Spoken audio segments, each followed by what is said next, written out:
сәлеметсіздер ме, құрметті әріптестер.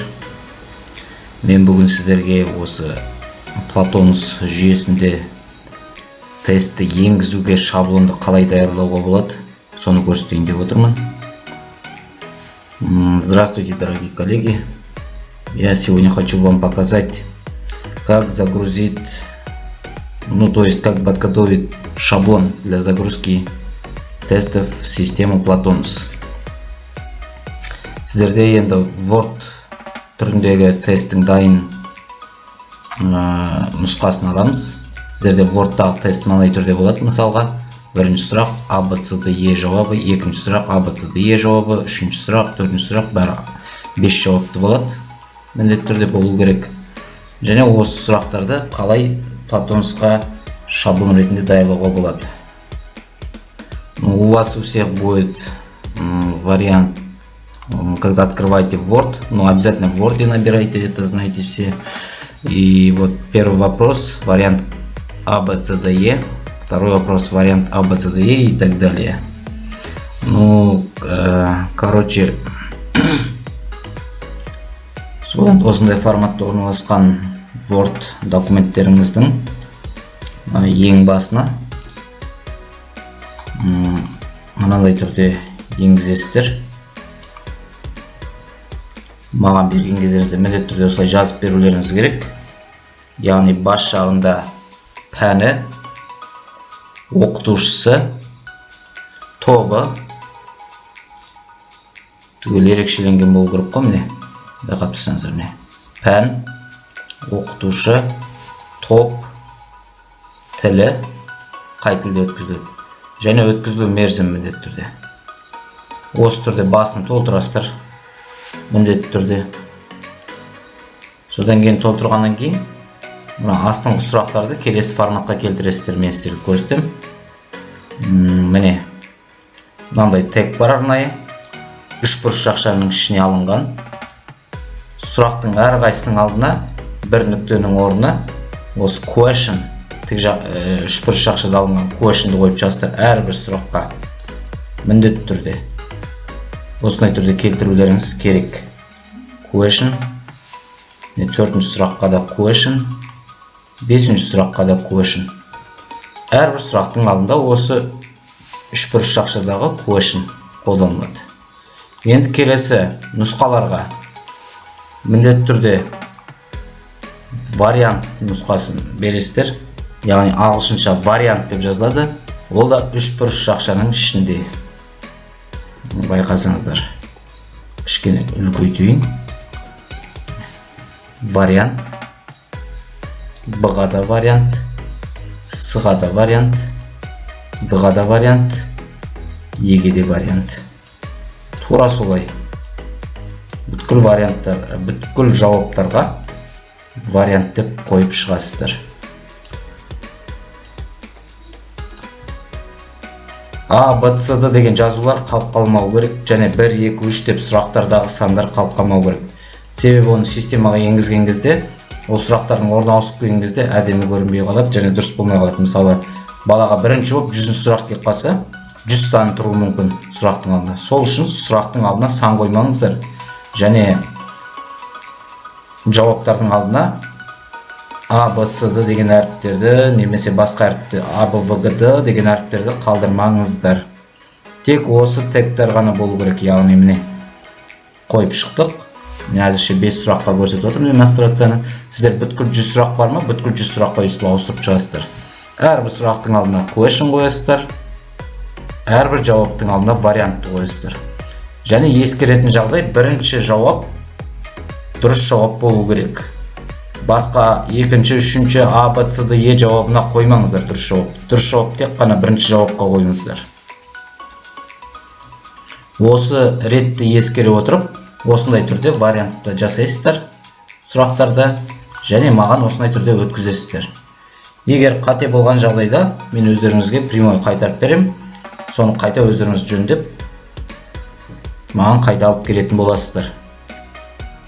Ал тесттің назначениесін әрбір топқа жіберуді мен өзім қадағалап отырып, өзім жіберетін боламын. Міндетті түрде басына осы шапкасын осылай жазасыздар. Міне пәні, оқытушысы, тобы, тілі, өткізілу мерзімі. Так, дорогие коллеги, еще раз хочу прояснить на русском. Вот, открыли в Word, вот у вас стоит вариант, да? Вы сперва сверху должны накидать обязательно такую шапку. Я здесь подготовил такую шапку. Вот я сейчас скопирую, поставлю, покажу вам, чтобы вы принесли именно в таком варианте. Вот сверху обязательно указывайте предмет свой, преподаватель, кто преподает, группу, язык тестирования и дата проведения. Вот эти шапки обязательно указывайте, чтобы я мог, чтобы я не запутался, когда назначаю тестирование. Теперь у вас будет вот первый вопрос, второй вопрос. Мы ее приведем в следующем видео обязательно. Вот запомните, у нас есть такой тег для Платонуса в тестировании. Называется question в треугольных атрибутах. Треугольных скобках. И обязательно вот этот один точку не оставляем. Вместо него выделяем и ставим question в треугольных скобках. Перед вопросом обязательно. Вот двоечку с точкой убираем, ставим question. Третий вопрос. Убираем 3 с точкой question. Это перед вопросом обязательно ставите вот этот тег question в треугольных скобках. И вот пятый вопрос question. Вот эти у нас question. Вопросы получается. Теперь ответы. Ответы заключаются в теге вариант. Вот ставите А. Точка. Не оставляйте. А, Б, С, Д ни в коем случае не оставляйте. И первый, второй, третий, четвертый вопрос тоже не оставляйте цифры. Когда вы будете импортировать, когда мы будем импортировать Платонус, этот вопрос в системе будет некорректно показываться. Например, первым может прийти вопрос 89, и у студента будет светиться номер 89. Это будет неправильный подход. Вот каждый вариант ставите в эти теги, то есть в треугольных скобках вариант. И обязательно учитывайте, первый вариант всегда правильный ответ. Его не надо оставлять там где-то третьим, четвертым, пятым, А, Б, С, Д, Е где-то оставлять. Обязательно первый вариант правильный ответ. Вот вопрос и первый вариант правильный ответ, и дальше остальные 4 варианта дополнительные ответы, но неправильные. Вот вариант, вариант, С тоже заменяем на вариант, вариант, и здесь тоже вариант.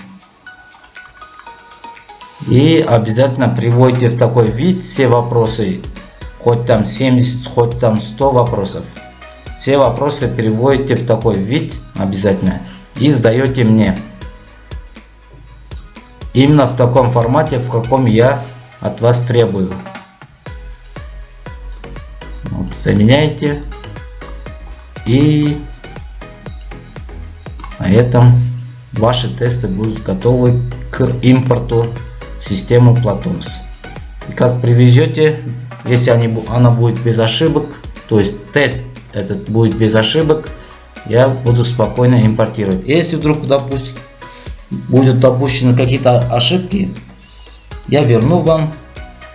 Но в некоторых местах могу подсказать где-то что-то неправильно, если система покажет. Если система не покажет, я верну вам, и вы должны будете исправлять обязательно этот тест. То есть обязательно вопрос и 5 вариантов ответа, и первый вариант всегда правильный. Вот в таком формате делаете. Question, вариант, вариант, вариант, вариант, вариант. И все 100 вопросов в таком формате. Құрметті әріптестер, ескеріңіздер міне. Міндетті түрде бірінші сұрақ жүреді question мен, сосын бірінші вариант дұрыс, сосын ар жағында қалған варианттар, вариант, вариант, вариант. Міндетті түрде 5 жауап бір сұраққа. Одан кейін жаңағы оқытушы, пәні, тобы тілі өткізілу уақытын ескерулеріңіз керек. Обязательно имейте в виду вот предмет, преподаватель, группа, язык, дата проведения. Без этой шапки я не буду принимать тесты. Бұл басындағы шапкасыз мен тесттерді қабылдамаймын. Назарларыңызға көп рахмет. Спасибо за внимание.